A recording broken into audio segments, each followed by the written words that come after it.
کہ بھئی اب خلافت کی ضرورت نہیں. بھئی جب حضرت مسیح موعود علیہ السلام نے رسالہ الوصیت میں ساری بات بیان فرما دی تھی کہ اللہ تعالیٰ دو قدرتیں دکھاتا ہے اور میں خدا کی ایک مجسم قدرت ہوں، میرے بعد ایک دوسری قدرت ہوگی جو کہ قدرت ثانیہ جس کا نام دیا گیا، اور وہ اس وقت تک نہیں آ سکتی جب تک میں نہ چلا جاؤں.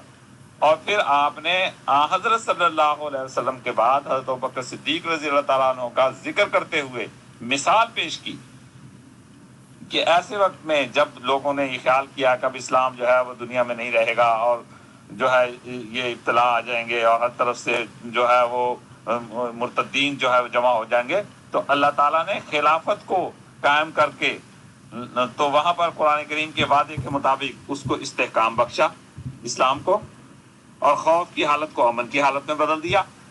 یہ مثال دے کر حضرت مسیح موعود علیہ السلام یہاں خلافت کا ذکر کر رہے ہیں. سر الخلافہ کی جو بات ہے وہ ہمارے علم میں ہے، وہاں پر بھی یہی مضمون بیان کیا جا رہا ہے، جناب صاحب جناب من. اور پھر وہ خلافت جو قائم ہونی تھی وہ قائم ہوئی اور قائم ہے اور قیامت تک قائم رہے گی، کیونکہ حضرت صلی اللہ علیہ وسلم کی حدیث موجود ہے جس کے آخری الفاظ ہیں وہی الفاظ ہیں جو آپ کے بعد خلافت کے متعلق آپ نے بیان فرمائے تھے کہ ثم تکون خلافۃ علی منہاج نبوت، اور یہی الفاظ آئندہ امام مہدی کے ذریعہ سے آخری زمانہ میں جو خلافت قائم ہونی تھی اس کے متعلق بھی وہی الفاظ ہیں، ثم تکون خلافۃ علی منہاج نبوت ثم سکت، پھر آپ خاموش ہو گئے. تو یہ جو خلافت کا سلسلہ قائم ہوا ہے یہ اب قیامت تک جاری رہے گا، یہ منقطع ہونے والا نہیں. ان کی تدبیروں سے کیا بنتا ہے؟ کچھ نہیں بن سکتا. میں نے ایک مرتبہ ان کے لاہور سے آیا کرتے تھے فیاض احمد صاحب اور فیض احمد صاحب، یہ سیکٹری مال ہوا کرتے تھے لاہور جماعت کے، تو بمبے میں تھا تو وہاں یہ آئے. ایک دن انہوں نے خود ہی بخود مجھے چھیڑ دیا، حالانکہ میں نہیں چاہتا تھا. عبدالرزاق صاحب ہوا کرتے تھے بمبئی میں لاہوری جماعت کے، یہاں بڑے وہ سرگرم ممبر ہوا کرتے تھے، تو انہوں نے خود بخود چھیڑ دیا مجھے. تو میں نے کہا دیکھیں محترم، میں صرف آپ سے ایک بات پوچھنی چاہتا ہوں. مولوی محمد علی صاحب نے جب قادیان سے وہ جانے لگے تو انہوں نے یہ اعلان کیا 95% میرے ساتھ ہیں، 5% محمود کے ساتھ ہیں، اور مرزا محمود احمد صاحب خلیفہ تھے. میں نے کہا مجھے یہ بتائیں 100 سال خلافت کو گزرے، وہ جو 95% تھے وہ آج کتنے ہیں، اور جو 5% تھے وہ کتنے ہیں؟ کیا خلافت کی وجہ سے خدا نے بقول مولوی محمد علی صاحب اس 95% 5% کو کیا 99% نہیں کر دیا؟ اور تم ایک فیصد بھی نہیں ہو اس وقت پورے دنیا میں. کہاں ہو؟ ہندوستان میں ہے کوئی ایک آدمی بیٹھا ہوا ہے دہلی میں، جو ان کی جماعت تھی کشمیر میں، سارے کے سارے اہل حدیث کچھ بن گئے، کچھ سنیوں کے ساتھ جا کے مل گئے، ختم ہو گئے یہ لوگ. یہ خلافت کا نظام تھا جس نے جماعت کو مستحکم رکھا. جنہوں نے خلافت چھوڑی خدا نے ان لوگوں کی صف لپیٹ کر رکھ دی. تو یہ روئے نہیں تو اور کیا کریں گے، اور انہوں نے قیامت تک روتے رہنا ہے. اور پھر اس وقت جب ان کا جواب سنا نا، میں نے جواب ان کا پتہ کیا تھا؟ نہیں ہم پہلے بھی تھوڑے تھے اب بھی ہم تھوڑے ہی. بھائی اس وقت مولوی محمد علی صاحب کی تحریریں اٹھا کے دیکھو، اس کا مطلب وہ جھوٹ بول رہے تھے. اور جھوٹ صرف اس لیے بول رہے تھے کہ وہ صدر انجمن احمدیہ کے صدر تھے اور کہتے تھے کہ صدر انجمن احمدیہ ہی قائم مقام ہے خلافت کی، جبکہ صدر انجمن احمدیہ سن 1906 میں قائم ہو چکی تھی، اور حضرت مسیح موعود علیہ السلام رسالہ الوصیت سن 1908 میں تحریر فرما رہے ہیں. آپ نے اس میں کہاں لکھا ہے کہ صدر انجمن احمدیہ ہی میری خلیفہ رہے گی؟ کہیں ذکر کیا اس میں؟ کوئی نہیں کہیں خلیفہ وہاں رہنے کا ذکر کیا. خلافت کا ذکر آپ الگ سے فرما رہے ہیں، اور صدر انجمن احمدیہ الگ سے وہاں پر رجسٹرڈ ہو رہی ہے، اور وہ گورنمنٹ میں رجسٹرڈ تھی. ایک سوسائٹی کی ضرورت تھی، ایک آرگنائزیشن کی ضرورت تھی جو کہ گورنمنٹ کے معاملات کے تحت جو اس کے حسابات دکھانے پڑتے ہیں، اس کے باقی معاملات دیکھنے ہوتے ہیں، جس میں سیکٹریان مقرر ہوتے ہیں، ناظران بنتے ہیں، وہ ایک الگ چیز تھی.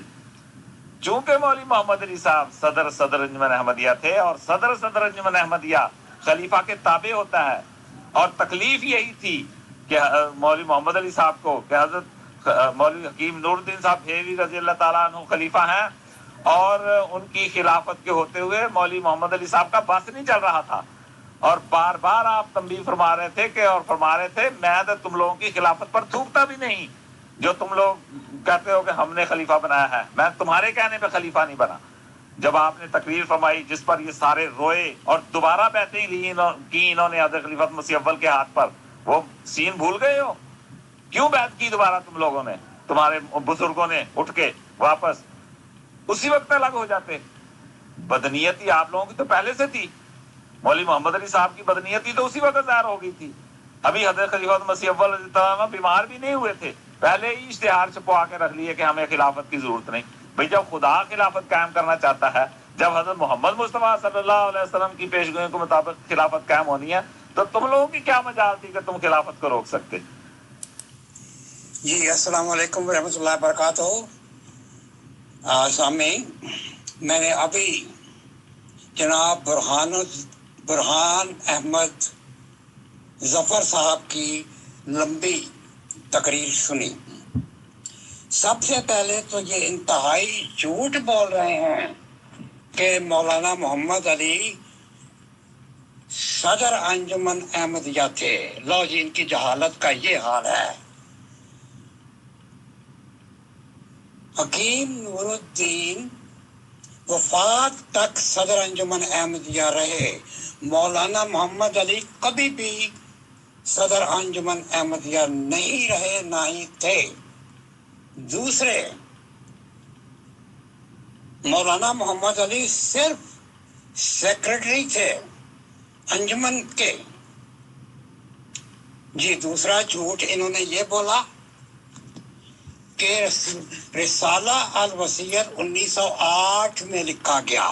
لو جی، یہ ہیں ہمارے جماعت کے چیف مربی جو کہ آج کل فائر ہو چکے ہیں۔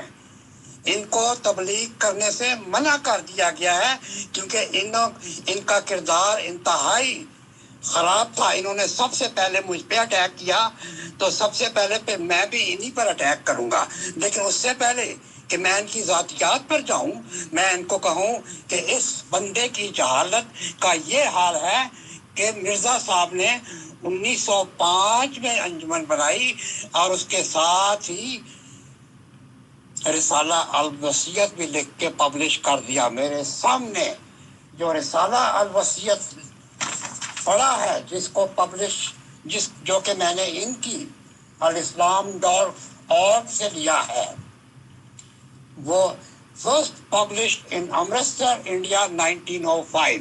لو جی، اے تے ساڈے کی کہندے نے جی، ساڈے مفتی تو نہیں ہے، یہ مربی ہیں۔ اچھا، ان کو یہ نہیں پتا کہ یہ رسالہ پبلش 1905 میں ہوا تھا۔ دوسرے، ان کو یہ بھی نہیں پتا تھا، یہ آج وہ جو باتیں کر رہے ہیں، یہ مرزا صاحب نے جو حضرت مولانا محمد علی کے متعلق جو تحریریں فرمائی تھی، میں آپ کو ان کی یہ سکیننگ بھجوا رہا ہوں، انہی کی رائٹنگز میں۔ انہوں نے تو مولانا محمد علی کے بارے میں بہت نیک خواہشات کا اظہار کیا تھا، اور وہ کہتے تھے کہ مجھے ایک تحفہ ملا ہے۔ مولانا محمد علی، حکیم نور الدین ان کو اپنی روحانی غذا کہا کرتے تھے۔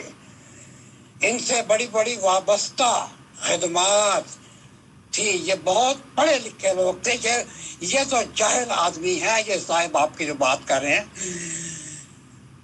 وہ وکالت کا پیشہ کرتے تھے، وہ وکالت کا پیشہ چھاڑ کے مرزا غلام احمد قادیانی کے قدموں میں آوسے تھے، اور مرزا غلام احمد قادیانی نے کہا کہ میری جو میرا ان کے متعلق ہے، مجھے الہاماً ان کو بتایا گیا ان کے متعلق کہ یہ صالح ہیں، مولوی محمد علی صالح ہیں۔ یہ آج ان کے اپنے ہی مسیح موعود کے اس جو مولانا محمد علی کے متعلق یہ الہامات تھے، ان کا انکار کر رہے ہیں۔ ان کو تو یہ بھی نہیں پتا کہ مرزا صاحب نے فرمایا تھا کہ میرے بعد انجمن تمام معاملات سنبھالے گی، اور میرے بعد تم سب لوگ مل جل کر کام کرو جب تک خدا دوسری قدرت نہ بھیجے۔ پھر ایک اور انہوں نے غلط بیانی کی، یعنی جھوٹ بھی یہ بولتے ہیں تو پیچھے نہیں دیکھتے۔ انہوں نے فرمایا تھا کہ میرا بہت دیر سے یہ خواہش ہے، بہت عرصہ سے یہ خواہش ہے، ان کی تحریر میرے پاس موجود ہے، اور اگر آپ نے دیکھنی ہو تو یہ مرزا صاحب کی 5-6 خطوط ہیں مجاہد کبیر میں، ان کی اپنی تحریر میں، یہ لاہور جماعت میں پبلش کیے ہوئے ہیں۔ انہوں نے فرمایا تھا کہ میرا عرصہ دراز سے دل کرتا ہے کہ میں اپنی جماعت کو 2 حصوں میں۔ تو جی میں یہ کہہ رہا تھا کہ مولوی محمد علی صاحب کے بارے میں ان کا یہ خیال تھا کہ یہ اللہ تعالیٰ کی طرف سے مرزا غلام احمد قادیانی کو تحفہ ملا ہوا تھا، اور بڑی ان پر آپ کی توقعات تھی، اور یہ خواہش کرتے تھے کہ اے اللہ میری خواہش ہے کہ میں اپنی جماعت کو 2 حصوں میں تقسیم کر دوں۔ مولوی محمد علی صاحب یہ وکالت کر کے آئے تھے، پڑھے لکھے تھے، ان کی انگلش اتنی اچھی تھی، انہوں نے انگلش کے ٹرانسلیشن سنبھالے ہوئے تھے، انہوں نے کتابیں سنبھالی ہوئی تھی، انہوں نے ریویو آف ریلیجنز اس کی تحریر کرتے تھے۔ پھر یہ اور بہت ساری کام کرتے تھے جماعت کے، بیان القرآن، تفسیر جو مسیح موعود کی خواہش کے مطابق یہ لکھ رہے تھے، اور اس کے ساتھ ساتھ جماعت کا سیکریٹریشپ بھی تھی، انجمن کی سیکریٹریشپ بھی تھی، اور سارا معاملہ انجمن، مالی انجمن کا ہاتھ جو انجمن کے پاس تھا، اور ان کے انچارج مولانا محمد علی تھے۔ ان صاحب کو تو یہ پتہ نہیں ہے، لگتا ہے انہوں نے کچھ تھوڑا سا، مجھے نہیں پتا کیا وجہ ہے، انہوں نے مولانا محمد علی کو کہا ہے وہ صدر انجمن احمدیہ تھے، انا للہ و انا الیہ راجعون۔ وہ ایک دن بھی صدر انجمن نہیں رہے۔ حکیم نور الدین کو حضرت مرزا صاحب اپنی زندگی میں صدر انجمن بنا گئے، اور اپنی وفات کے بعد، کیونکہ ان کی وفات کا ٹائم قریب تھا، تو ان کو الہامات ایسے ہو رہے تھے بار بار کہ اب تیری وفات کا وقت قریب ہے، تو اس لیے پھر انہوں نے انجمن بنائی 1905 میں، اور رسالہ الوصیت بھی 1905 میں لکھا۔ یہ جاہل صاحب کہہ رہے ہیں جی 1908 میں کیا۔ جب مسیح موعود فوت ہو گئے تو اس کے بعد انجمن نے جماعت کے نظم و نسق کو سنبھال لیا۔ اس وقت جو انجمن تھی جن کے 14 ممبران تھے، انہوں نے بالاتفاق حکیم نور الدین کو اپنا جانشین مقرر کیا، اور سب نے ان پر بحیثیت جانشین بیعت کی، اور ان کو جانشین ایک معنوں میں خلیفہ بھی ہوتا ہے۔ آپ کے تو مسلم موعود یہ کہا کرتے تھے، ناصر نواب بھی یہ کہا کرتے تھے کہ یہ خلافت تو حق تھا اہل بیت کا، چلی گئی نائیوں میں۔ تو یہ ان کو تکلیف ہوتی تھی۔ یہ جتنا عرصہ حکیم نور الدین، ان بیچاروں کی خلافت تو صرف 6 سال رہی، اور اس خلافت وہ بزرگی کے یعنی اس دور میں گزر رہے تھے، ان کی آلریڈی عمر بھی اس وقت 80 سال کے قریب تھی۔ دیکھیں ان کا حال، دیکھیں ذرا ان کا حال۔ ایک دفعہ حکیم نور الدین گھوڑے سے گر پڑے، اور ان کو بہت سخت چوٹیں بھی آئیں، اور یہ برہان الدین جیسے لوگ، شریرت تباہ لوگ، یہ جشن منا رہے تھے کہ اب یہ نور الدین مرا کے مرا، اب خلافت ہمارے گھر میں آئے گی۔ اور ہوا بھی ایسے۔ 2 سال کے بعد حکیم نور الدین ظاہر بستر موت پر تو تھے ہی، لیکن وہ آخر فوت ہو گئے، اور جیسے انہوں نے اس کو خلیفہ بنایا ہے آپ سب لوگ جانتے ہیں، میں ریپیٹ نہیں کرنا چاہتا۔ اب یہ میں نے بتایا جی کہ یہ تھے ہمارے مربی، یہ یہاں قادیان میں۔ اب میں آتا ہوں، انہوں نے جو ذاتیات پر حملہ کیا، جو میری ذات، ٹھیک ہے جی، میں جو کچھ بھی ہوں، میں بڈھا ہوں، میں جو ہوں، لیکن میں آپ کو بتا دوں میں اللہ تعالیٰ کے فضل سے اس جماعت میں سے ہوں جس کے بارے میں مسیح موعود نے فرمایا تھا کہ میں اس تھوڑی جماعت جو کہ دنیا کے بڑے بڑے بوجھ اٹھا لیتے ہیں اس میں سے ہوں، اور میرے جو پیشوا مسیح موعود کے فوت ہونے کے بعد حکیم نور الدین تھے، ان کے بعد میں نے مولانا محمد علی کو بنایا۔ آئیے جی اب میں آپ کو برہان احمد ظفر صاحب کے بارے میں کچھ ان کا بھی میں حضور اربا آپ کو پیش کر دوں۔ میں آپ کی اطلاع کے لیے عرض کر دوں، یہ برہان الدین صاحب مرزا وسیم صاحب کے خاص الخاص بندے تھے، خاص الخاص بندے تھے۔ بہرحال میں وسیم احمد صاحب کے کردار پر میں روشنی نہیں ڈالوں گا کیونکہ وہ میرا موضوع نہیں ہے، لیکن یہ انہوں نے اچھی خاصی ان کی رپورٹنگ بڑی خراب تھی۔ انہوں نے جماعت کے ساتھ جو کیا ہم جانتے ہیں، یہ تو لاہوریوں کو بدنام کرتے ہیں۔ تو آئیے میں آپ کو بتاؤں کہ یہ جماعت کے کتنے مخلص تھے۔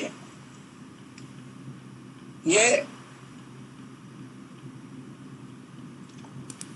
پہلی بیوی یہ ان کے ماموں کی لڑکی تھی، اس میں سے اس کے غالباً 2 بچے تھے، بیٹیاں بھی تھیں۔ آپ کو ان کا مجھے بیک گراؤنڈ بتانا ضروری ہے، کیونکہ اگر آپ کو بیک گراؤنڈ کا سمجھ نہیں آئے گا تو آپ کو نہیں سمجھ آئے گی کہ یہ کس قسم کے مربی ہیں، یہ کس قسم کے۔ تو وہ ان کی بیوی جو تھی، جو کہ ان کی ماموزاد بہن تھی، میں اس خاندان کو بڑا قریبی جانتا ہوں۔ یہ اپنی بیوی پر بہت مظالم کیا کرتے تھے، مار مار کے اس کو ادموا کر دیتے تھے بعض اوقات۔ اسی دوران ان کی آنکھ اپنی ایک شاگردہ سے لڑ گئی، اور وہ شاید بمبے سے تھی۔ انہوں نے اس نئی محبوبہ کے چکر میں، افسوس میں یہ کہنا پڑ رہا ہے کیونکہ انہوں نے بڑے بدذات الفاظ مولانا محمد علی کے متعلق کہے ہیں۔ تو انہوں نے جب اس کو یہ لڑکی مل گئی، انہوں نے اپنی اس بیوی کو طلاق دے دی اور اس پر اسی طرح ظلم کیے رکھا، حتیٰ کہ وہ عورت، اس کو بلکہ کہتے ہیں کہ وہ زہر کھا کے وہ مر گئی تھی۔ اس نے جب یہ دوسری شادی کی ہے، اس کے ساتھ بھی اس کا یہی سلوک تھا۔ یہ لڑکی اس قدر ظالم تھی، اس سے بھی اس کے بچے ہوئے، یہ اس قدر ظالم تھی کہ یہ اس کو بھی مارا کرتا تھا۔ میں آپ کو ایک بات اور بتا دوں، وہ میں بھول گیا آپ کہنی، اس نے اپنی پہلی بیوی پہ زنا کا بہتان لگایا تھا کہ یہ زنا کرتے ہوئے پکڑی گئی ہے، لہذا میں اس کو طلاق دیتا ہوں۔ تو زنا کا بہتان لگایا، اور اس کے جو باقی چمچے مربی تھے، جو کہ اس وقت مرزا وسیم بھی زندہ تھا، انہوں نے اس کا ساتھ دیا اور ایک جھوٹا بیان دیا۔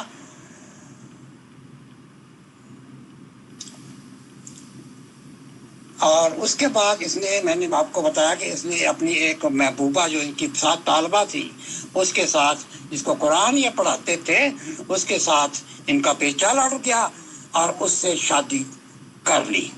پہلی بیوی تو بیچاری زہر کھا کے مر گئی، جھگڑوں سے وہ ماری گئی۔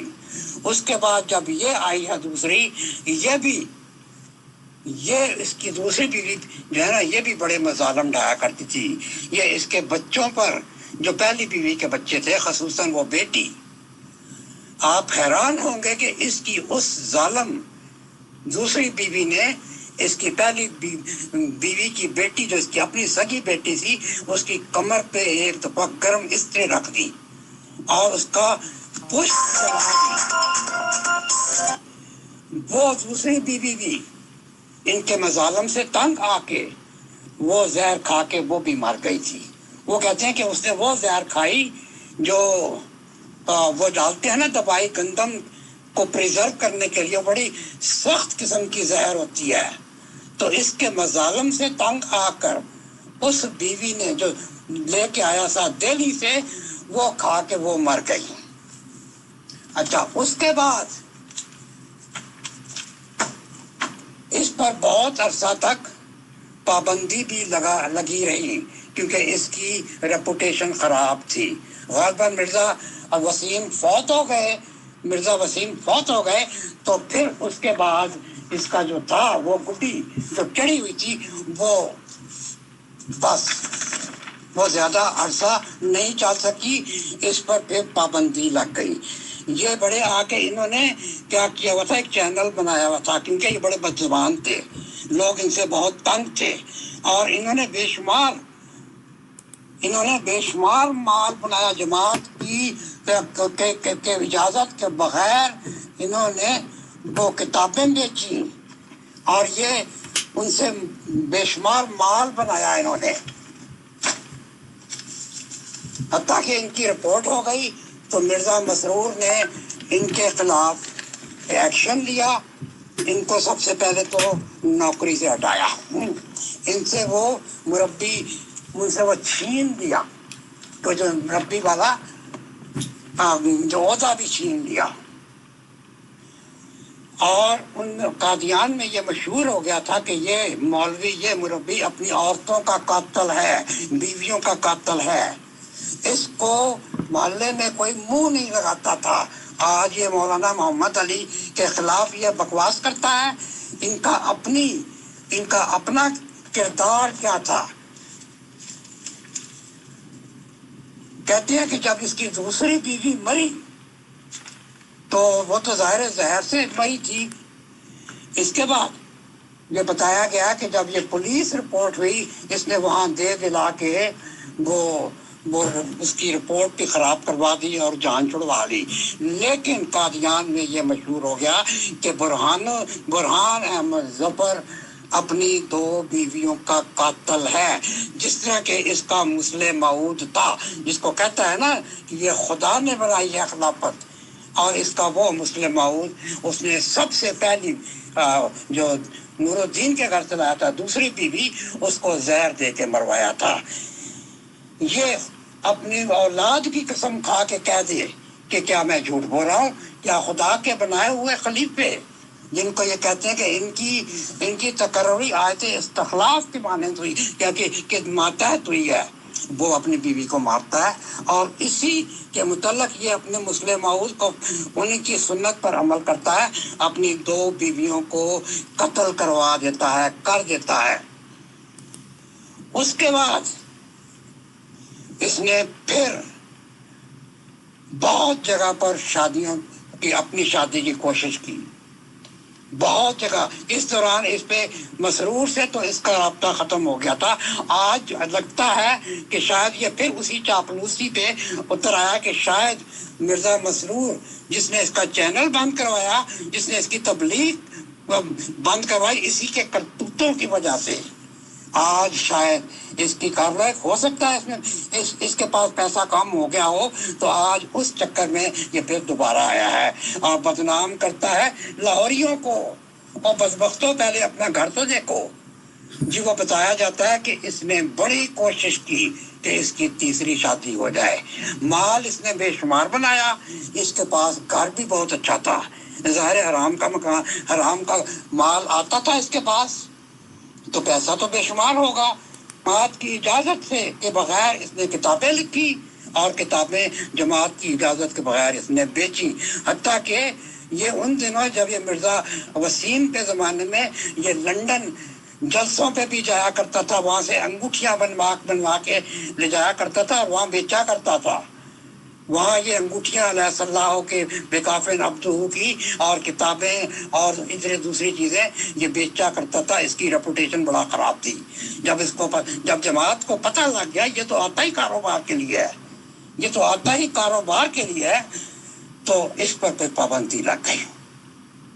اچھا، اب جو اس نے جہاں مکان بنایا ہوا ہے وہ کسی کہتے ہیں اس کا کسی کا کسی سیٹھوں کی زمین ہے اس پہ اس نے قبضہ کیا ہوا ہے، کیونکہ یہ اس کے ساتھ ہنڈے تھے، اور مرزا محمود کے ساتھ برہان احمد ظفر جیسے ہنڈے، کچھ تو ہنڈے تھے ان کے ساتھ اور کچھ جو مولوی تھے۔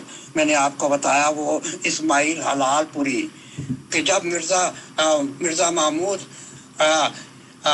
بدیانتی کے ذریعے وہ خلیفہ بنا، وہ کیا کہتے ہیں دھکو دھکی خلیفہ بنا، تو اس وقت وہاں محمد اسماعیل حلال پوری صاحب انہوں نے ایک فٹ ایک رسالہ لکھ دیا 1914 میں کہ یہ اس کا نام تھا نشان رحمت، اور بتایا گیا کہ یہی مسلم معود ہے، یہی مسلم معود ہے۔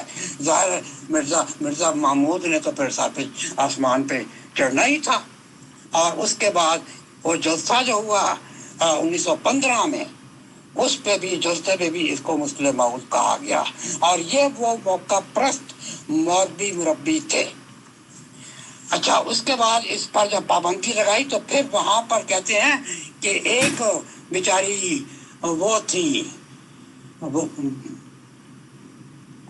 وہ کیا کہتے ہیں، ایک بیچاری مینٹلی ہینڈی کیپ عورت تھی۔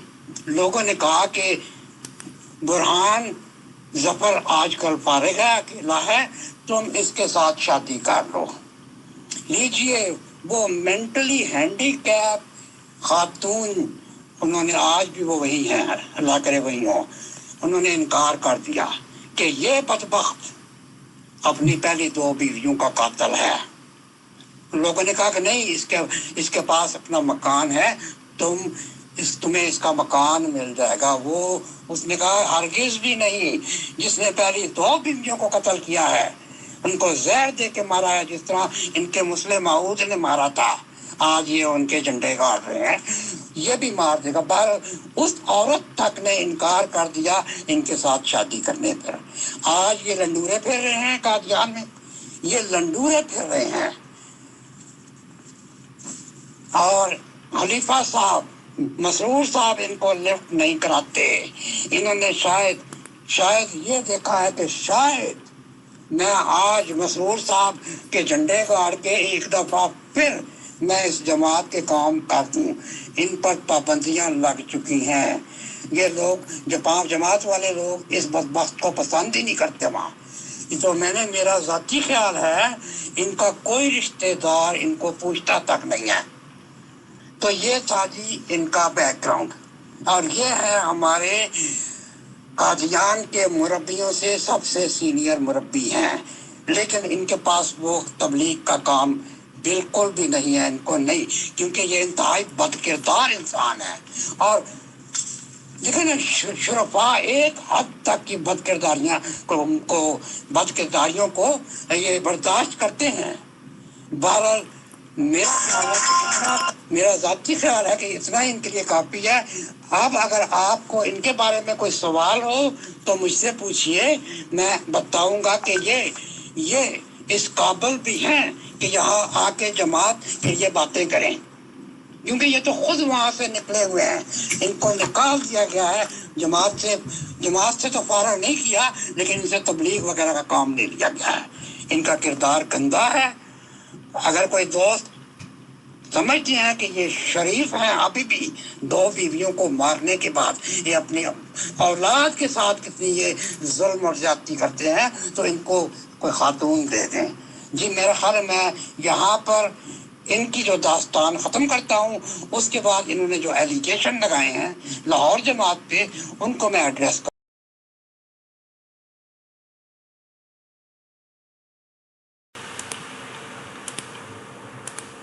جی میں کہنا چاہ رہا تھا کہ انہوں نے لاہوری جماعت کے امیر مولانا محمد علی کے متعلق انتہائی نازیبا الفاظ استعمال کیے، جو کہ ان کے مسلم معود یہ کہا کرتے تھے۔ ان کے مسلم معود لاہوری جماعت کے جو گئے مولانا محمد علی، حالانکہ مولانا محمد علی کے متعلق مرزا صاحب کے الہام تھے۔ ان کو کہیں، ان جاہلوں سے کہیں کہ کبھی تذکرہ ہی کھول کے دیکھ لو کہ مولانا محمد علی کے بارے میں کیا الہام تھے، لاہور کے اصحاب کے متعلق کیا الہام تھے کہ لاہور میں ہمارے پاک وجود ہیں، اور لیکن اس کے برعکس ان کے نام نہاد مسلم ماؤد، انہوں نے لاہوریوں کو کہا یہ ڈھائی بوٹیاں ہیں، اس کو کہا یہ فتو ہے، یعنی اس کے یہ جلسے میں یہ کہا کرتا تھا جب یہ چلے گئے 1914 میں کہ ڈھائی بوٹیاں فتو باغبان، یعنی یہ مولانا محمد علی کو یہ بدبخت لوگ فتو کہا کرتے تھے، جب خلیفہ کہے گا تو باقی کیوں نہیں کہیں گے، حالانکہ یہ مسیح موعود کے دیرینہ ساتھیوں میں سے تھے۔ انہی بدبختوں نے یہ کیا کہتے ہیں جو نام مجھے اس کا پھر بھول جاتا ہے، برہان جیسے بدبختوں نے لاہوری جماعت کے ان اصحاب کی تکذیب کی تھی، اور یہ کیا کہا کرتا تھا، ڈھائی بوٹیاں فتو باغبان۔ جو اصحاب پڑھے لکھے جو تھے، جو متقی تھے، جو تقوی والے تھے، وہ تو بہت تھوڑے تھے، یہ سارے سوکھی لکڑیاں تھیں۔ یہ آج آپ کے سامنے سوکھے لکڑیوں کی یہ مثال ہے۔ جو برہان احمد، جو 2 عورتوں کا قاتل ہے، اپنی 2 بیویوں کا قاتل ہے، اس کی دوسری بیوی نے اس کی بیٹی کے کمر پہ گرم گرم استری رکھ دی تھی۔ آپ بتاؤ، ان کا یہ حال ہے، یہ تو اپنوں سے مخلص نہیں ہے، یہ تو اپنے بچوں کے یہ دشمن، اور یہ باتیں کرتے ہیں مولانا محمد علی کی، یہ باتیں کرتے ہیں لاہوری جماعت کی۔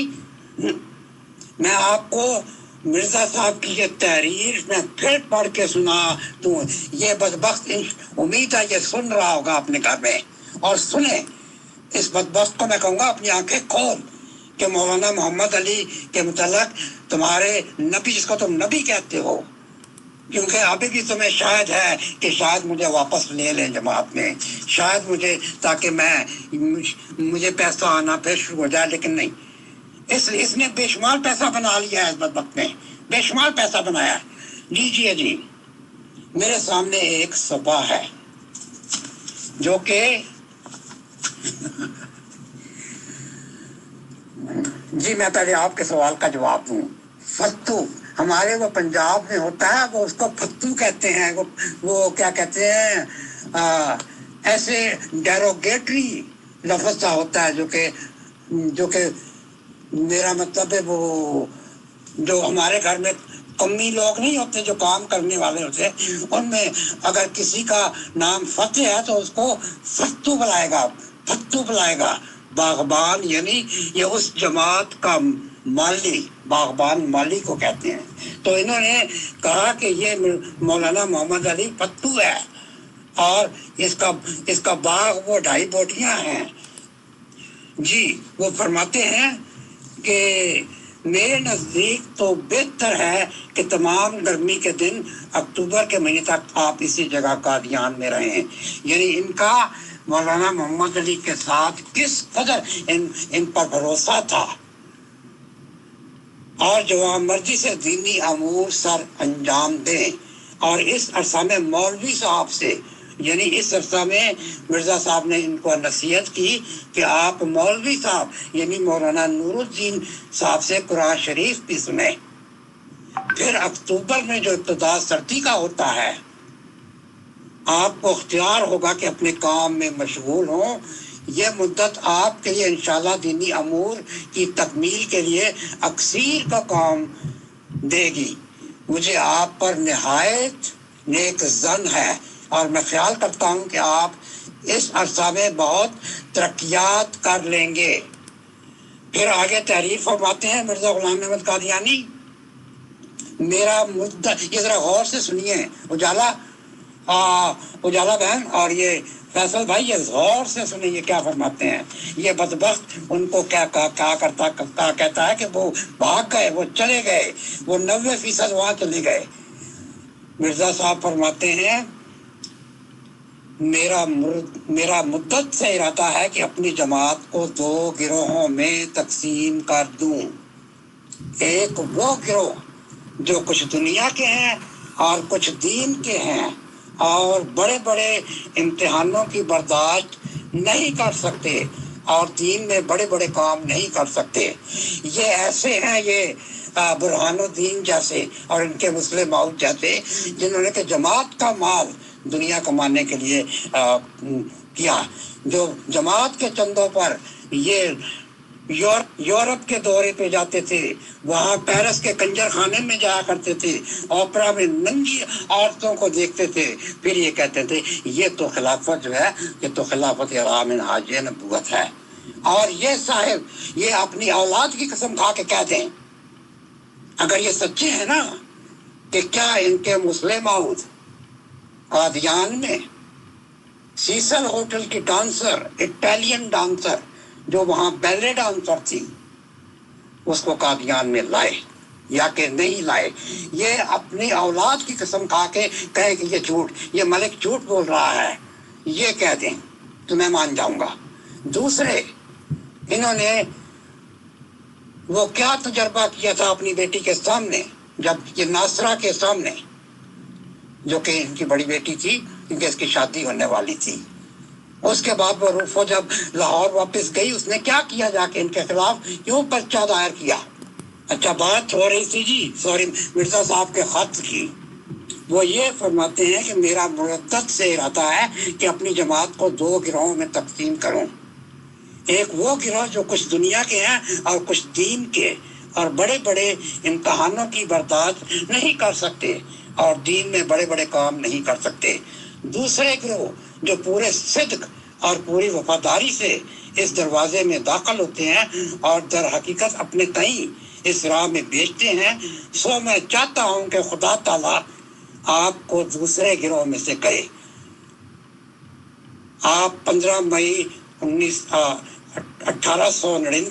1899 کے گزرنے کے بعد اس لمبی رہائش کے ارادہ سے تشریف لائیں، تو یہ تو مسیح موعود ان کے بارے میں اپنی رائے سمجھ رکھتے تھے اور یہ نصیحت کرتے تھے۔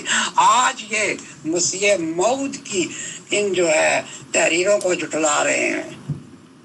کیوں نہ جھٹلائیں؟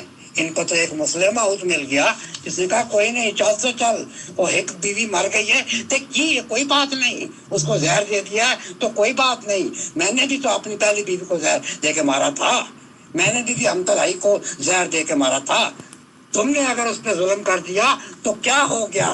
میں بھی امتل ہائی کو مارا کرتا تھا، اس کو دوسرے لوگوں کے سامنے سنایا کرتا تھا، میں بھی تو کرتا تھا۔ اسی لیے اس بدبخت نے اپنی بیوی پہ زنا کا الزام لگایا اور طلاق دے دی، پھر کہا کوئی بات نہیں، دوسری لے کے آؤ، یہ دوسری لے کے آتا ہے اور اس کے ساتھ بھی یہی سلوک، اس کو بھی انتہائی زہریلا، وہ تو خود مر گئی بیچاری اس کے ظلم سے، اس نے وہ دوائی کھا لی جو گندم میں رکھتے ہیں تاکہ یہ اس کو کیڑا نہ لگے، وہ بیچاری خود زہر کھا کے مر گئی۔ اور جب بہرحال جو بھی ان پہ کیس چلا نہیں چلا، میں اس کی تفصیلات میں نہیں جاتا۔ اب اس کو تیسری بیوی کوئی نہیں دیتا پورے قادیان میں، اب یہ لگا ہوا ہے یہ شاید میں اس طریقے سے دوبارہ اپنا امیج برقرار رکھوں، شاید مجھے میرے چینل کو کھولنے کی مرزا مسرور اجازت دے دے، شاید مجھے تبلیغ کی اجازت دے دے۔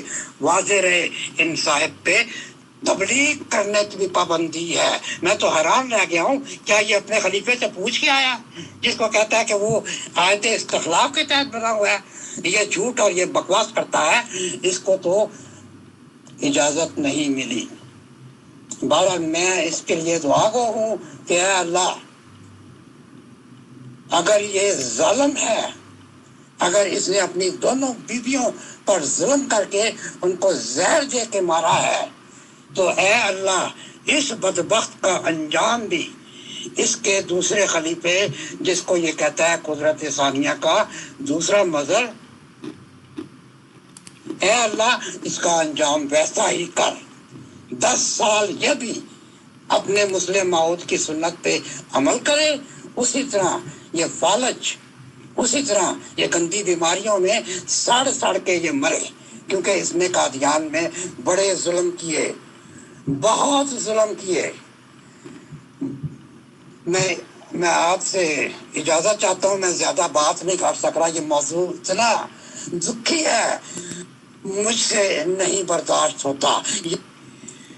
جی محترمہ, آپ یہاں آزاد ہیں. انہوں نے خدا کے نام پہ جھوٹ بولا اور یہ کہا خدا نے مجھے معمور کیا ہے. تو اللہ تعالیٰ تو قرآن مجید میں صاف فرماتا ہے کہ جو میرے نام سے جھوٹ بولتا ہے, میرے نام پہ منسوب کرتا ہے, میں اس کی گردن شارک سے کاٹ دیتا ہوں. وہ کیا ہے عربی میں, لفظ مجھے نہیں آ رہا. میں محترم مشتاق صاحب and all dear group members of pure discussion group, السلام علیکم. سر مجھے بالکل معلومات نہیں تھی کہ بات یہاں سے یہاں تک چلی جائے گی, کیونکہ لیک آف ٹائم ہوتا ہے سر, مصروف رہتے ہیں آپ بھی, ہم بھی, سبھی لوگ. یہ آپ نے کچھ سوالات کیے تھے اور میں نے جواب محترم برہان احمد ظفر صاحب کو لکھ دیے تھے وہ آڈیوز, اور انہوں نے یہ جوابات دے دیے تھے. تو میرے دماغ نے یہ کام کیا, میں نے کہا جب صبح کو بات چیت ہوگی, یعنی کہ اس ٹائم جب ہم یہ بات چیت کر رہے ہیں سر, تو اسی وقت مشتاق صاحب کو فارورڈ کر دوں گا, پورا گروپ کو فارورڈ بھی کر دوں گا. سچی بات یہ ہے کہ میں نے یہ تمام آڈیو سنی بھی نہیں تھی اس وقت, میں نے بھی ابھی سننے کی کوشش کی, کیونکہ لوگ کچھ بھی سوچتے ہوں سر, میری بھی مصروفیات بہت زیادہ رہتی ہیں اور میں کافی زیادہ کوشش کرتا ہوں کہ کالس اٹینڈ کر لوں, بٹ بہت ساری کالس اٹینڈ نہیں بھی کر پاتا سر. ظاہر سی بات ہے کہ آپ کو دل کو دکھ پہنچا تو آپ نے بہت ساری باتیں ریویل آؤٹ کر دی. خدا سب چیزوں کو بیٹر جاننے والا ہے. بس میں تو اتنا کہہ سکتا ہوں سر کہ یہ ہمارے دوستوں میں سے ایک دوست ہے محترم برہان احمد ظفر صاحب, اور جو احمدیز ڈیلیگیشنز میرے سے 3 یا 4 بار ملنے آئے ہیں, تو اس میں محترم برہان احمد ظفر صاحب بھی ان لوگوں میں شامل ہیں کہ جن کی میرے سے ملاقات ہوئی ہے ہمارے ہی گھر پہ محترم. اب جو آپ نے باتیں بتائی سر, یہ تو God knows better and you know better, یا برہان احمد ظفر صاحب, کیونکہ مجھے پرسنل باتیں پوچھنا اچھا بھی نہیں لگتا, نہ میں پوچھوں گا ان سے. بہرحال کیونکہ یہ باتیں گروپ میں ہو رہی ہیں تو وہ سن لیں گے, خود کچھ کہنا چاہیں گے تو ویلکم ہے سر. بٹ میں آپ کو لیٹسٹ جانکاری اتنی ضرور دے سکتا ہوں, اور میں سمجھتا ہوں کہ میرا فرض بنتا ہے کہ کیونکہ میں ایک طرح سے ان کے دوستوں میں ہوں یا وہ میرے دوست ہیں, تو اتنا ضرور شیئر کرنا چاہوں گا. پتہ نہیں 6-8 مہینے کی 10 مہینے کی بات ہو گئی ہوگی, ٹائم گزرتے ہوئے دیر نہیں لگتا کورونا کی وجہ سے, اور میکسیمم 1 سال کی بات ہوگی. تو وہ ان کے بیٹے برہان احمد ظفر صاحب کے شاید فورن کنٹریز میں ہیں, یہ مجھے پتہ نہیں کہاں ہوں گے. تو یہ ان سب لوگوں سے ملنے گئے تھے, اور اسی درمیان یہ لندن بھی گئے تھے, اور پریزنٹ خلیفہ مسرور صاحب سے بھی ملاقات ہی کر کے آئے تھے. یہ بات میں اس لیے کنفرم کر سکتا ہوں کہ اس ٹائم کے فوٹو وغیرہ بھی شیئر ہوئے تھے, مطلب میرے پرسنل پہ بھیجے تھے یا کچھ, مجھے نہیں پتا یہ جانکاری دینی چاہیے تھی نہیں, بٹ چونکہ اتنی ساری باتیں ہوئی ہیں تو میں جانکاری دے رہا ہوں. اس ریگارڈنگ اگر محترم برہان احمد ظفر صاحب کو کچھ کہنا ہوگا تو انشاءاللہ ہم ایڈمن موڈ پرووائڈ کرا دیں گے اور ان کا پوائنٹ ضرور رکھیں گے.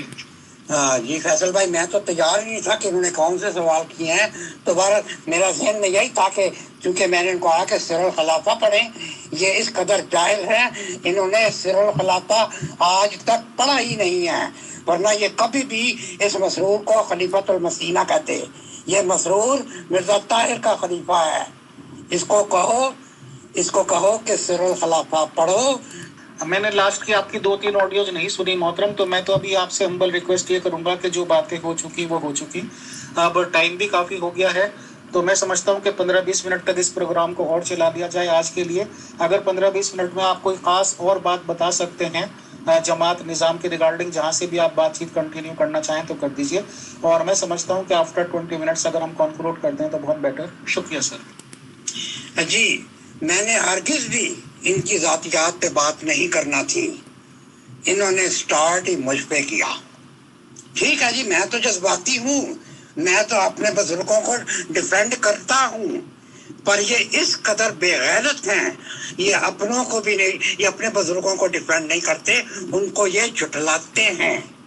انہوں نے جس کو یہ نبی کہتے ہیں اس کی بات انہوں نے جھٹلائی.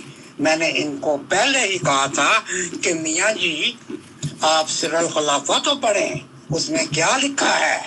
مرزا محمود نے ان کو یہ کہا تھا کہ لاہوریوں کا لٹریچر نہ پڑھو, اور بھائی وہ تو لاہوریوں کا لٹریچر نہیں تھا, وہ تو عربی میں مرزا صاحب نے سر الخلافہ کتاب لکھی تھی.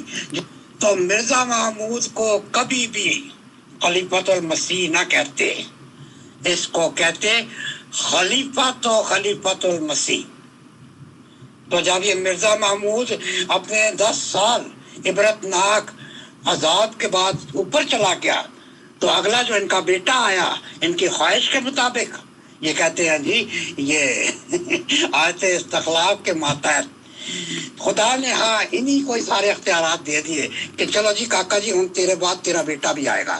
حالانکہ یہ خود کہتے تھے کہ میرا بھی یہ عقیدہ ہے حضرت عمر کی طرح کہ باپ کے بعد بیٹا خلیفہ نہیں ہونا چاہیے. تو یہ تو انتہائی مکاری سے باتیں ان پر ڈال دیا کرتے تھے. تو ان کا دوسرا بیٹا بھی آ گیا تو اس کو کہتے خلیفہ المسیح. مرزا طاہر کو کہتے خلیفہ المسیح. آپ بتائیں ایسی ٹرمیں تو رسول اللہ صلی اللہ علیہ وسلم کی خلافت راشدہ میں بھی نہیں ہوئی.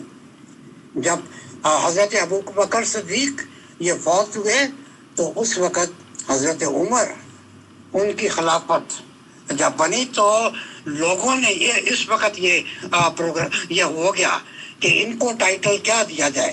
حضرت ابو بکر صدیق کا ٹائٹل تو خلیفۃ رسول تھا، لیکن جب حضرت عمر خلیفہ بنے تو لوگوں نے کہا آپ کا ٹائٹل، انہوں نے کہا جی خلیفۃ الرسول. تو حضرت عمر نے فرمایا تھا کہ میرے بعد بھی آئندہ بھی خلفاء آئیں گے تو ہر دفعہ خلیفۃ کی گردان لگاتے رہیں گے، تو بہتر ہے آئندہ خلفاء کو امیر المومنین کہہ لیا کریں. اس جاہل مربی کو کہو کہ یہ تھا ٹائٹل خلفائے راشدین کا، امیر المومنین، یہ خلیفہ. اور اسی لیے ان کے دل میں اس قدر قدورت تھی حکیم نور الدین کے خلاف. ان کا نانا مرزا محمود کا نانا ان کو نائی کہا کرتا تھا، کیونکہ ہمارے دیش میں خلیفہ نائی کو بھی خلیفہ کہتے ہیں. لو جی چلو جی مان لیا، ہم ان کی بات مان لیتے ہیں کہ وہ جی نور الدین تو نائی تھے. بظاہر نائیوں کے گھر میں ان کے خلیفہ ثانی نے نہ صرف شادی کی، یعنی یہ نائی کا جوائی بن گیا، نائی کا داماد بن گیا. آپ بتاؤ آج سارے انہی کے خاندان میں نائی چل رہے ہیں اور یہ ان کو کہتے ہیں جی یہ خلافت اعلیٰ منہاج نبوت. میں ان کے لیے سوائے اس کے کہ ان کو کہوں کہ لعنت اللہ علی الکاذبین، اس کے علاوہ کچھ نہیں کہتا. اور یہ کہوں گا انا للہ و انا الیہ راجعون کہ انہوں نے مال کے چکر میں، پوزیشنوں کے چکر میں کیا کیا غلیظ عقائد جماعت میں ڈال دیے. جب ان کے خلیفہ ثانی پر جب زنا کاریوں کے چارج لگے تو اس بدبخت نے کہا کہ میرے والد کے متعلق بھی ایسا کہ وہ بھی کبھی کبھی زنا کر لیا کرتے تھے. انہوں نے حوالہ دیا پیغام صلح کا کہ جی پیغام صلح میں یہ لکھا تھا، انہوں نے لاہوریوں نے چارج لگایا ہے کہ یہ قادیان کا جو یہ خلیفہ ہے یہ ہر وقت زنا کرتا رہتا ہے. اور واقعی یہ لاہوری ان کو صحیح کہتے ہیں کہ خلیفہ ثانی. تو اس نے جواب میں کہا کہ یہ کہا جاتا ہے کہ یہ خلیفہ بہت زنا کرتا ہے ہر وقت، لیکن وہ لاہوریوں نے پیغام صلح میں یہ لکھا تھا کہ مسیح موعود بھی کبھی کبھار زنا کر لیا کرتے تھے، اگر اس نے زنا کر لیا تو کیا ہے. تو یہ تو اپنے باپ کو بھی نہیں چھوڑتے. میں تو کہتا ہوں یہ جس تھالی میں کھاتے ہیں اس تھالی میں یہ پیشاب کرتے ہیں. ان پر میں کبھی بھی یقین نہیں کروں گا. یہ بد کردار بھی ہیں، اب تو یہ بد گفتار بھی ہو چکے ہیں. اور میں کھل کے کہہ رہا ہوں انہوں نے جتنی زیادہ تذلیل مرزا غلام احمد قادیانی کی اس جماعت نے کروائی ہے، اس جماعت کے نام نے آج خلیفوں نے کروائی ہے، مرزا صاحب کی اپنی اولاد نے کروائی ہے، اتنے تو دوسرے مسلمانوں کے علماء نے نہیں کی. یہ تو خود ان کو کہتے تھے ہمارے مسیح موعود ہمارے نبی تو کبھی کبھی زنا کر لیا کرتے تھے، وہ عورتوں سے ٹانگیں دبوایا کرتے تھے، مالش کروایا کرتے تھے، اور ٹانگیں ان کی اس قدر اکڑ جاتی تھی جیسے سوکھی لکڑی ہوتی ہیں. اب بتاؤ جی اب کیا کرے. خیر یہ انہوں نے لکھا ہے اپنی باپ کے متعلق. ان کو میں یہ کہتا ہوں کہ انہوں نے جو عیسائی ہیں، جو پال کے فالوور، جیسے پال کے فالوورز نے حضرت عیسیٰ علیہ السلام کا عقیدہ بگاڑا، اسی طرح انہوں نے بھی بگاڑا۔ تو یہ ان کا فرض بنتا ہے کہ پہلے اپنے عقائد کو ٹھیک کرے۔ مرزا صاحب کے متعلق جو بکواس سیرت المہدی میں لکھی ہوئی ہے، جو بکواس ذکر حبیب میں لکھی ہوئی ہے، جو بکواس حیات ناصر میں لکھی ہوئی ہے، جو بکواس اب کیا کہتے ہیں وہ صادق مفتی صادق نے اپنی کتابوں میں لکھی ہے، وہ بکواس مٹائیں پہلے، اس کے بعد آ کے لاہوریوں پہ چارج لگائیں۔ لاہوری اللہ کے فضل سے بے شک تھوڑے ہیں، کیونکہ مسیح موعود یہ کہہ گئے تھے خدا کرے تمہیں تھوڑی سی جماعت میں سے ہو، ان کی تو بات پوری ہو گئی۔ اور یہ ڈگے ہیں، یہ سوکھی لکڑیاں ہیں جن کے بارے میں مسیح موعود نے فرمایا کہ دل کرتا ہے کہ ان کو بالن بنا دیا، ان کو چولہے میں جلا دیا جائے۔ یہ وہ لکڑیاں ہیں، یہ ایسے ہیں ہمارے مفتی صاحب، یہ کیا نام بھول جاتا ہے، برہان صاحب کا۔ اور ایسے جب ہمارے مولوی ہوں گے تو جی السلام علیکم محترم، یہاں سوال پیدا ہوتا ہے کہ کیا پیغام صلح میں یہ لکھا گیا تھا کہ خدا نخواستہ مرزا غلام احمد قادیانی صاحب کبھی کبھار زنا کر دیا کرتے تھے، کیونکہ جو چیز گناہ ہے وہ تو گناہ ہے، چاہے ایک بار کی جائے چاہے 1000 بار کی جائے؟ تو اس بارے میں پلیز ذرا وضاحت کیجیے گا۔ جی یہ سوال ایک کسی چینل میں ان سے کیا گیا کہ آپ کی کتاب، آپ کے رسالہ میں لکھا ہے کہ آپ نے کہا ہے کہ خلیفہ بہت بدکار ہے، بہت زنا کرتا ہے۔ تو آپ کی طرف سے جواب آیا کہ یہ الزام لاہوریوں نے لگایا۔ انہوں نے کہا کہاں لگایا اور کب لگایا؟ انہوں نے کہا جی آپ یہ 1934 کا یا 24 کا وہ پیغام صلح ہے۔ ان لاہوریوں نے کہا تھا کہ اگر یہ خلیفہ بہت زنا کرتا ہے تو کیا بات ہے، مسیح موعود بھی تو کر لیتے تھے کبھی کبھار زنا۔ تو آگے سے کہا جی لاہوری تو جب یہ زنا مرزا غلام احمد نعوذ باللہ یہ زنا کیا کرتے تھے، لاہوریوں کا تو وجود ہی نہیں تھا، لیکن انہوں نے چھاپا ہے وہ اخبار پیغام صلح 1930 کے قریب۔ اب یہ جی ان کی عقلیں ہیں اور الزام باپ پہ لگا دیا۔ اس کے بعد میرے سامنے ایک اور مثال ہے، اس نے مجھے 1-2 روز پہلے خط شیئر کیا گیا مرزا محمود کی اپنی ہینڈ رائٹنگ میں۔ یہ جب مرزا محمود اپنے ایکٹ کو، اپنے فعل کو جسٹیفائی کرنا چاہتا تھا تو سیدھا حکیم نور الدین کی مثال دے دیتا تھا یا اپنے باپ کی مثال دیتا تھا۔ اس نے کہا، اس نے الزام لگایا قرآن مجید میں تو یہ کبھی بھی نہیں ہے، قرآن مجید میں 4 تک کی بیویوں کی اجازت ہے، اس کے زیادہ نہیں۔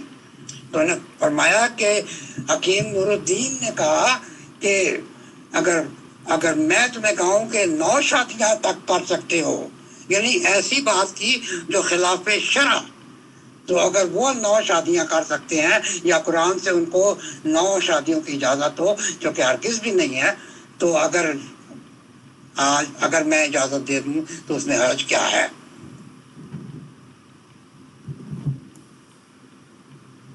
تو الزام یہ نور الدین پہ لگاتے تھے یا لاہوریوں پہ لگاتے تھے۔ بہرحال میں اور ان کے بارے میں کیا کہہ سکتا ہوں، ان کے مرید میرے ہیں، یہ طاقت میں اندھا ہو گیا۔ اور اس بدبخت نے سب سے پہلے حکیم نور الدین کی بیٹی سے شادی کی، جبکہ پہلے اس کی آلریڈی شادی سیدہ محمودہ بیگم سے ہو چکی تھی، لیکن بہرحال جو بھی اس نے جسٹیفائی کرنا تھا پھر اس سے یہ بدکاریاں کرواتا تھا۔ امترہائی نے پھر کیا کہتے ہیں دیوان سنگھ مفتون کے ذریعے اس کو بدنام کیا اور اس کو زہر دے دیا۔ اسی طرح یہ مجھے بتایا گیا کہ یہ جو یہ ریپیٹ ہو رہا ہے، یہ مجھے ہر وقت اس کا نام بھول جاتا ہے، کیا نام ہے، جو بھی ہے، اس کے ساتھ بھی وہی سٹوری ریپیٹ ہوئی، اس کو بھی اس کے بندوں نے بدنام کیا اور اس نے بھی 2 بیویوں کو مارا۔ جی اور کوئی سوال ہو تو پوچھیں، میرا خیال ہے میں ہاں جی اگر آپ کے پاس کوئی اور سوال نہ ہو۔ جی محترم، میں یہاں ایک سوال کرنا چاہوں گی کہ جو لوگ بھی جماعت احمدیہ کو چھوڑتے ہیں اور ان پر یہ لوگ یا جن کو بھی یہ کہتے ہیں کہ ہم نے ان کو نکال دیا ہے، تو اب چونکہ وہ زمانہ نہیں رہا کہ خاموشی سے وہ ایک کونے میں بیٹھ کے روتے دھوتے اور یا بیچارے ان کو ہارٹ اٹیک ہو جاتا اس غم کی وجہ سے کہ سب نے ان کے رشتہ داروں نے چھوڑ دیا، مقاطعہ کر لیا۔ اب وہ آ جاتے ہیں سوشل میڈیا پہ یا فیس بک پہ اپنا پیج بنا لیتے ہیں اور کھل کے میرا مطلب ہے کہ وہ غصہ اپنا نکالنا شروع کرتے ہیں۔ لیکن ہوتا یہ ہے کہ اس میں دو چیزیں پیدا ہوتی ہیں۔ ایک تو یہ ہے کہ وہ غصے میں پھر مرزا غلام احمد قادیانی صاحب پر بھی مطلب اپنی زبان درازی شروع کر دیتے ہیں۔ ایک تو یہ سلسلہ ہوتا ہے، اور دوسرا یہ ہے کہ میں یہ پوچھنا چاہتی ہوں کہ آپ کا کیا خیال ہے کہ 100 سال میں شاید مولویوں نے جماعت احمدیہ کو اتنا نقصان نہیں پہنچایا تھا جتنا یہ جو اب ایکس احمدیز ہیں انہوں نے پہنچایا ہے، کیونکہ یہ اندر کی ساری باتیں جانتے ہیں اور پھر جب یہ کچھ بیان کرتے ہیں کوئی بھی اندر کی باتیں، تو عوام ان کو بہت توجہ سے سنتے ہیں۔ تو یہ ایک طرح سے جماعت سے مقاطعہ اور اخراج کر کے اپنے ہی پاؤں پہ کلاڑی ماری جا رہی ہے۔ اس بارے میں آپ کی کیا رائے ہے؟ جی بالکل، پہلے تو یہ ہوتا تھا نا کہ آپ آواز نہیں اٹھا سکتے تھے، اب یہ ان کا اخراج کرتے تھے، ان کا ناطقہ بند کرتے تھے، ان کا راشن بند کرتے تھے۔ اگر وہ جماعت کے ملازم ہوتے تھے تو ان سے مکان چھین لیا جاتا تھا، ان کو قادیان بدر کر دیا جاتا تھا۔ ہمارا تو خیال تھا کہ یہ امپلیمنٹیشن انڈیا میں نہیں ہو سکتی، یہ پاکستان میں، چلو جی ہماری تو حکومت ایسے ہی ہے، لیکن میں حیران ہوں کہ انڈیا کی حکومت بھی قادیان میں انٹرونشن نہیں کرتی تھی۔ انہوں نے قادیان میں بھی state under state, state with in state بنائی ہوئی، آج بھی اسٹیٹ ود ان اسٹیٹ بنائی ہوئی ہے، لیکن پھر بھی جب انہوں نے دیکھا ہے کہ مظالم بہت بڑھ رہے ہیں، کچھ اکا دکا لوگوں نے باتیں کی ہیں۔ جی جب آپ اپنے آس پڑوس میں برائی دیکھیں گے، کیونکہ محترم بہت سے ایسے واقعات ہمارے علم میں آئے ہیں کہ پہلے جب اخراج جماعت کی یا مقاطعے کی سزا ہوتی تھی تو بہت سے بیچارے لوگوں کو یا ہارٹ اٹیک ہو جاتا تھا یا ان کو سٹروک ہو جاتا تھا، یا وہ بیچارے ساری زندگی ایک کوڑی کی طرح لوگوں سے الگ تھلگ رہ کر گزار دیتے تھے، اور میرا مطلب وہ بہت پینفل صورتحال میں مبتلا ہو جاتے تھے۔ اب تو فوری طور پہ وہ سوشل میڈیا کا رخ کرتے ہیں، انہیں ہاتھوں ہاتھ لیا جاتا ہے اور چند دنوں میں وہ ہیرو اور لیڈر بن جاتے ہیں اور اپنے چینلز بنا لیتے ہیں، اور اس کے بعد وہ ہنسی خوشی زندگی بسر کرتے ہیں۔ تو کیا آپ کا فرض نہیں بنتا کہ ان کو روکیں؟ لیکن ان کا کیا عقیدہ ہے؟ مرزا محمود نے کیا ان کو لالی پاپ دیا تھا؟ جو بڑے خوش ہیں، وہ کہتے تھے برائی کرنے کے لیے بنائی گئی ہے، برائی کرنے کے بعد اس کی تشہیر نہ کیا کریں، بس استغفار کر لیا کریں۔ وہ ان کو یہ لالی پاپ دے گیا، اور ان کا اب ہر بندہ ہی اس سے فائدہ اٹھا رہا ہے۔ یہ کہتے ہیں تشہیر مت کرو۔ آج کل انہوں نے ایک اور ٹرم قرآن مجید والی شروع کی ہوئی ہے کہ ستاری دکھایا کرو، اللہ پاک ستار ہے، غفار ہے۔ اور بدبختو، اور تم نے حرام کاریاں کب بند کرنی ہے؟ ہم آپ کو اجازت دیتے رہیں کہ آپ بدکاریاں کرتے رہیں، ہم آپ کو نہ روکیں؟ آج تو آپ کا یہ خلیفہ بھی کہہ رہا ہے مسرور کہ اگر آپ ظلم ہوتے ہوئے دیکھو تو 40 دن اس کے لیے دعا کرو کہ اے اللہ اس سے ظلم تو بچا۔ پھر اگر اس کے بعد اگلا سٹیپ وہ بتاتا ہے کہ اگر تم میں کوئی طاقت ہے تو اس کا مقابلہ کرو، یعنی یہ بتاتا ہے۔ اب میں اس سے پوچھتا ہوں، یہ برہان ہی بتا دے کہ اگر بہت غلط مثال ہوتی ہے لیکن ایسے شخص کو دینی پڑتی ہے، کہ آج اگر اس کے پاس بیوی تو ہے ہی نہیں، بیوی تو ہے نہیں، ہاں بیٹی ہے، اگر اس کی بیٹی کے ساتھ کوئی بدبخت ایسی بدبختی کرے، اللہ پاک ہر ایک کی بیٹیاں ایک جیسی ہوتی ہیں، میں نہیں کہتا کہ اس کی بیٹی کے ساتھ ایسا ہو، لیکن اگر خدا نخواستہ ایسا ہو تو یہ 40 دن دعا کرے گا اور اس کے سامنے اس کی بیٹی پر ظلم ہوتا رہے گا اور یہ دیکھتا رہے گا۔ یہ کس قدر جاہلانہ باتیں ہیں، میں تو ان کی باتوں پر یقین نہیں کرتا۔ میں آپ کی خدمت میں ایک مرزا صاحب کا واقعہ سنا دوں، شاید آپ کو کسی اور نے بھی بھیجا ہوگا، کہ مرزا صاحب کے زمانے میں یہ ٹیلی گراف آیا تھا۔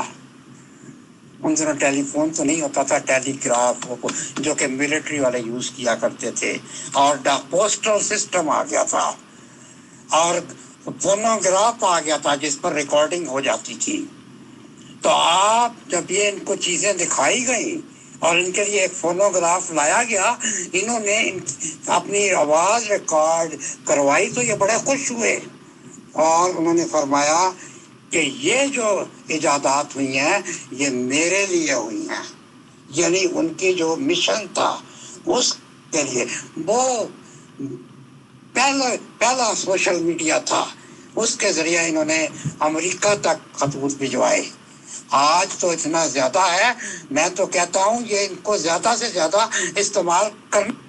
انہوں نے اس کے بغیر ہمارے بزرگوں کی بڑی عزتیں لوٹی، پتہ نہیں ان کے ساتھ انہوں نے ان بدبختوں نے کیا کیا کیا، اور ان کے برہان الدین غنڈے جیسے باہر ہوتے تھے جو آواز نہیں اٹھانے دیتے تھے۔ اب یہ برہان الدین بات تو کر کے دیکھے، اس کا تو ہم ترا سے پکڑ کے اس کو گھسیٹیں گے، سمجھے نا۔ یہ بڑی اچھا ہے، اس سے ہمارے بہت سے لوگوں کی عزتیں بچ گئیں۔ پھر اس وقت انہوں نے جو یہ برہان الدین یہ پتہ نہیں کہاں سے آیا تھا باہر سے۔